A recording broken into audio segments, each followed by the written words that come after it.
What's the most savage insult you've ever heard from a child? My 8-year-old student completely destroyed a helicopter parent during parent-teacher conferences, and I had to bite my tongue not to applaud. Mrs. Henderson is that mom who shows up to every school event with a 3-ring binder full of complaints and demands. She emails me daily about her son Marcus getting the wrong colored pencils, sitting next to kids she doesn't approve of, or not being challenged enough in our supposedly inadequate second-grade curriculum. During our scheduled 20-minute conference, she marched in 15 minutes early, carrying a leather briefcase and wearing a business suit like she was heading to a corporate board meeting. She had a typed agenda printed on fancy letterhead paper with bullet points and subcategories. Marcus needs to skip ahead to 3rd-grade math because regular arithmetic is beneath his genius level intellect. He should get double recess periods because gifted children require more physical stimulation than average students. The other kids in our class are clearly holding back his exceptional academic potential and limiting his growth. She had color-coded spreadsheets tracking his reading levels, laminated charts comparing him to national averages, and screenshots of multiple online IQ tests she'd administered at home. Her entire presentation lasted 35 minutes, while poor Marcus sat squirming in the tiny plastic chair looking absolutely mortified by the whole spectacle. Then she launched into her usual routine of passive-aggressively criticizing other families in our classroom. Some parents just don't prioritize education like we do, she announced loud enough for the families waiting nervously in the hallway to hear every word clearly. We sacrifice absolutely everything for Marcus's intellectual and creative development. She pulled out her expensive phone to show me professional photos of their elaborate home study area, color-coded bookshelves organized by reading level, a professional-grade whiteboard with complex math equations, educational posters covering every available wall space. This is what real parental commitment looks like, she said with obvious pride. Mrs. Henderson continued explaining their strict daily schedule. Marcus does advanced workbooks for 2 hours after school, practices violin for 45 minutes, and completes enrichment activities she downloads from university websites. Weekends involve museum trips, science experiments, and foreign language lessons. The entire time during this exhausting presentation, Marcus had been quietly drawing with the box of crayons I always keep on my desk specifically for nervous kids during stressful conferences. He hadn't spoken a single word during his mother's comprehensive 40-minute lecture about his supposed intellectual brilliance.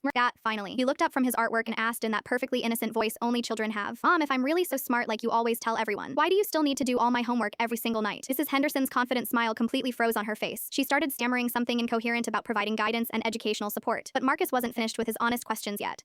He held up the crayon picture he'd been working on and said matter-of-factly, "I drew our house. See, that's you yelling at my teacher on the phone while I eat cereal for dinner again because you forgot to cook real food." The simple drawing showed a stick-figure woman with an angry scribbled face holding a phone while a tiny sad boy sat completely alone at a kitchen table with an empty bowl in front of him. Marcus looked directly at me with those big serious eyes and asked, "Mrs. Johnson, is it normal for moms to care more about looking smart to other people than actually being nice?" The room went dead silent. You could hear parents shifting uncomfortably in the hallway. Mrs. Henderson's face turned bright red as she realized everyone had heard her son's devastating questions. She grabbed her briefcase, knocked over her chair, and practically ran out of my classroom without another word. She transferred Marcus to an expensive private school across town the very next week, but not before sending our principal a furious 5-page typed letter complaining about my unprofessional classroom environment and inappropriate conference management. Marcus left his honest drawing on my desk with a carefully handwritten note in his neat second-grade penmanship. "Thank you for letting kids just be kids instead of making us into projects for grown-ups."